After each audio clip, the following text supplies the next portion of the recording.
Hashtag kabur saja dulu beredar luas beberapa hari. Lagi rame tagar kabur aja dulu, di mana anak muda di Indonesia ngajakin keluar negeri untuk cari kerja.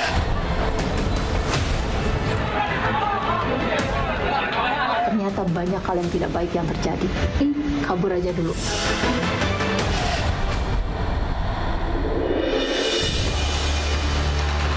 Tagar kabur aja dulu ramai disuarakan di media sosial X dan Instagram. Fenomena ini lahir dari rasa frustasi terhadap kondisi ekonomi dan kualitas hidup di Indonesia. Sulitnya mencari pekerjaan, rendahnya upah, dan ketimpangan sosial menjadi pemicu utama.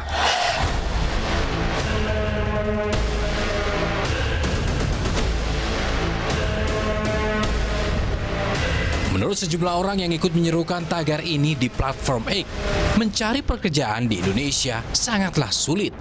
Persyaratan yang harus disiapkan bahkan berbelit-belit dan gaji minim. Banyak juga dalam seruan tagar kabur aja dulu menyinggung soal pendidikan di Indonesia.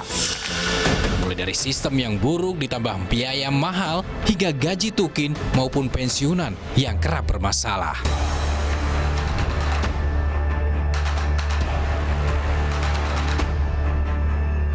Keresahan ini semakin terasa ketika pemerintah mulai membuat kebijakan yang tergesa-gesa tanpa melihat dampak yang terjadi.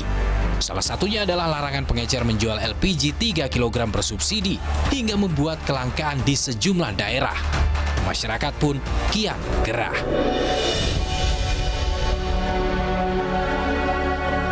Mau stay di Indonesia dan jadi pengangguran, atau coba ke luar negeri, cari ilmu, cari inovasi, dan berbuat jauh lebih baik lagi. Kalau udah ada kasus kayak gini, seharusnya pemerintah tuh lebih aware dan terbuka. Oh, banyak loh ternyata masyarakat kita yang pindah ke luar negeri, bahkan kerja di luar sana dibandingin kerja di Indonesia.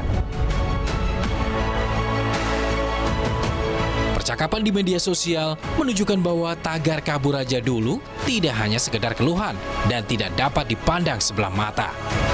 Jika tidak direspon dengan baik, tentu akan mengakibatkan individu berpendidikan tinggi dan terampil meninggalkan Indonesia demi kehidupan yang lebih layak di luar negeri.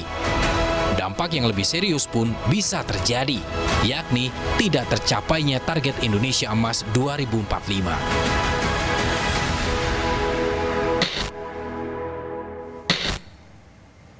Ungkapan kekecewaan pada berbagai persoalan ekonomi, sosial, politik di Indonesia memunculkan tagar kabur aja dulu. Jadi luas dan jadi perbincangan. Tagar ini menjadi potret rasa frustasi masyarakat terutama anak muda pada situasi di tanah air sehingga berujung ingin mencari kehidupan lebih baik di luar negeri. Malam ini Rosi mengundang Dr. Muhammad Yorga Permana. Ia adalah Ketua Dewan Pembina Indonesia Juara Foundation, dosen peneliti tenaga kerja Sekolah Bisnis dan Manajemen ITB. Ia meraih gelar doktor bidang geografi ekonomi di London School of Economics LSA, Inggris.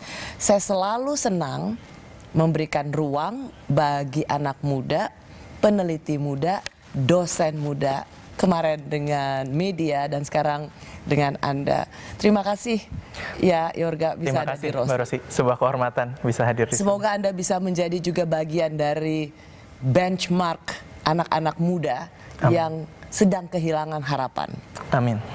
Jadi lulus ITB nih, S1-mu di ITB? S1 di ITB Mbak, lulus 2014, lanjut S2 dengan beasiswa LPDP ke TU Eindhoven di Belanda, studi ekonomi inovasi, lulus 2017, jadi dosen di SBM ITB 2 tahun, lanjut S3 2019, generasi COVID tuh, agak lama lulusnya, 4,5 tahun.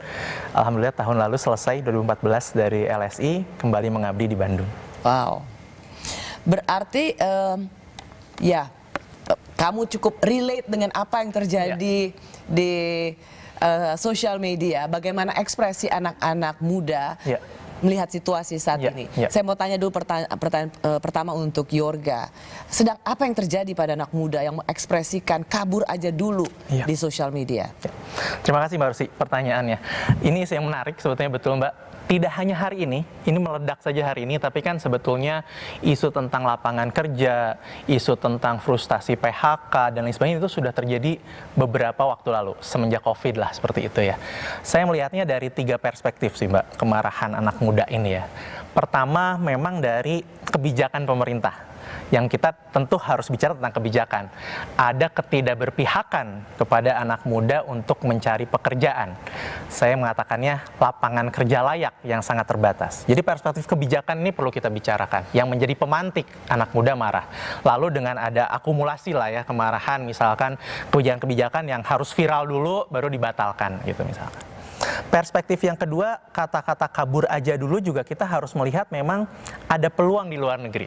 Itu mengenai kita bisa bicara tentang misalkan bahwa memperbaiki penghidupan di luar negeri itu bisa jadi salah satu alternatif. Sorry, peluang di luar negeri itu selalu ada dari tahun-tahun sebelumnya. Mengapa kabur aja dulu dan kemudian mencari peluang di luar negeri seperti membuncah saat ini? Ya, ini meledak menurut saya tadi ya. Fenomena gunung es ya. Saya ingat November 2024 di Kompas juga viral tentang Gen Z yang frustasi 10 juta orang pengangguran seperti itu ya. Dan akhirnya dengan adanya media sosial melihat, oh ada beasiswa sekarang, ada orang yang kerja di luar negeri, ternyata globalisasi sekarang. Jadi ternyata oh ada loh pilihan lain untuk bekerja, belajar gitu ya. Jadi sehingga keluarlah hashtag kabur aja dulu itu. Itu fenomena perspektif yang kedua, Mbak. Dan yang ketiga yang harus kita lihat juga, Mbak Rosi, tentang juga memang bagaimana kita menyiapkan anak muda kita. Kalau bahasa Inggrisnya school to work transition gitu ya.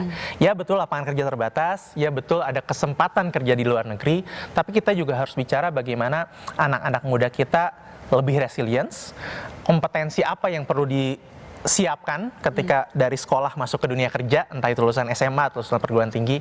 Nah itu juga kita perlu bicarakan. Saya akan sampai ke situ, Yorga. Ya. Tapi saya ingin coba lagi kita membedah. Ya. Ada apa dengan teriakan kabur aja dulu? Ya.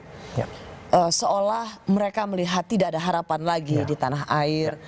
Ya. Apa yang menjadi, menurut Yorga, apa yang menjadi kemarahan utama anak-anak muda saat ini yang kemudian diekspresikan secara luas di sosial media? Iya, iya.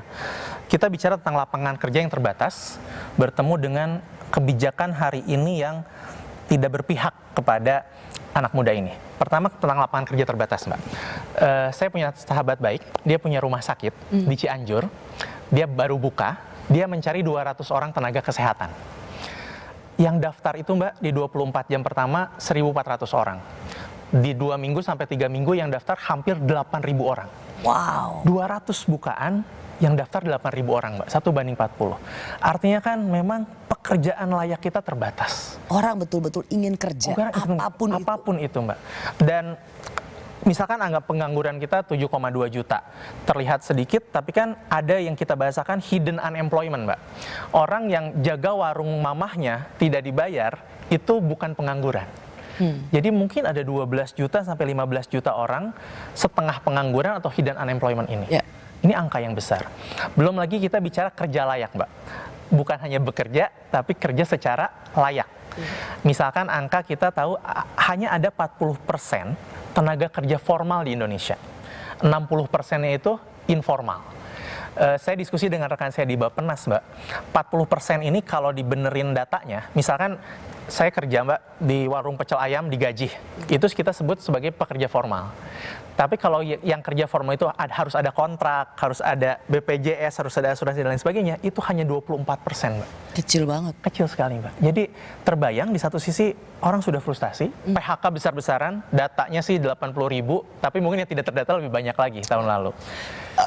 Besar, Mbak. Yorga, saya masih ingin mengelaborasi ya. Jadi menurut Yorga nih, ekspresi kekecewaan, kekesalan anak muda di sosial media kabur aja dulu ini real ya, bukan sesuatu yang benar disetting, ada orchestrated. No. Ini curahan hati banyak anak muda yang khawatir dengan masa depannya harus ngapain.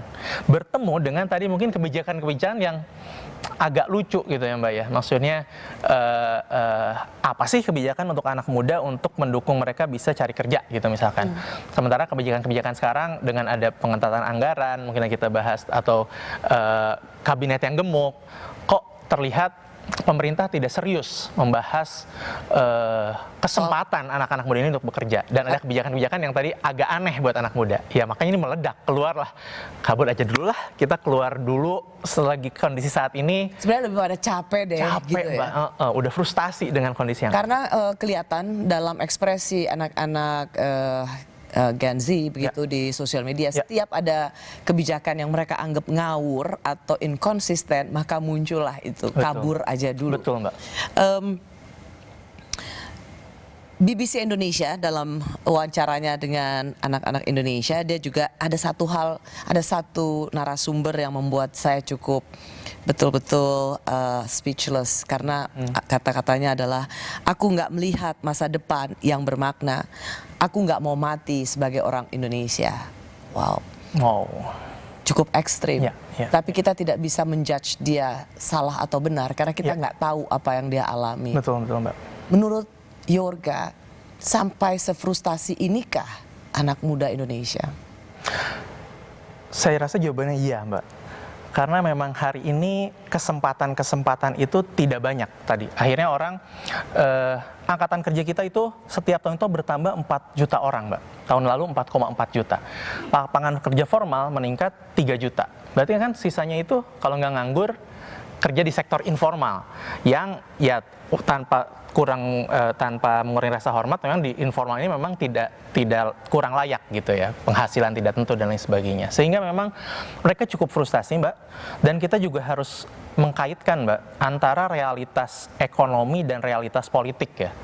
Artinya realitas ekonomi ini kan orang nggak bisa kerja, nggak bisa dapat gaji, nggak ada pendapatan, dan ini kan ngaruh ke ukuran kelas menengah kita, Mbak. Padahal penopang demokrasi itu kelas menengah. Jadi orang yang bisa kritis, orang yang bisa bersuara, itu adalah kelas menengah. Sementara kelas menengah kita sekarang turun, karena salah satunya dengan kurangnya lapangan kerja di Indonesia. Sehingga kalau kelas menengah turun, demokrasi kita semakin terancam dong. Tidak banyak orang yang kritis, yang bersuara.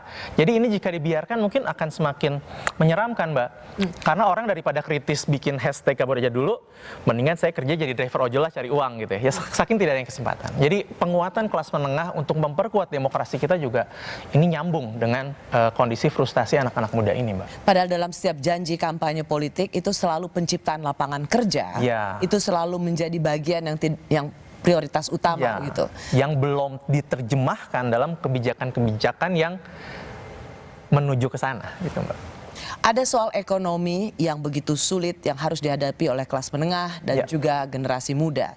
Tapi juga ada situasi politik yang mereka lihat sebagai kebijakan yang nggak masuk akal. Maka tagar kabur aja dulu semakin luas. Kami kembali saat lagi.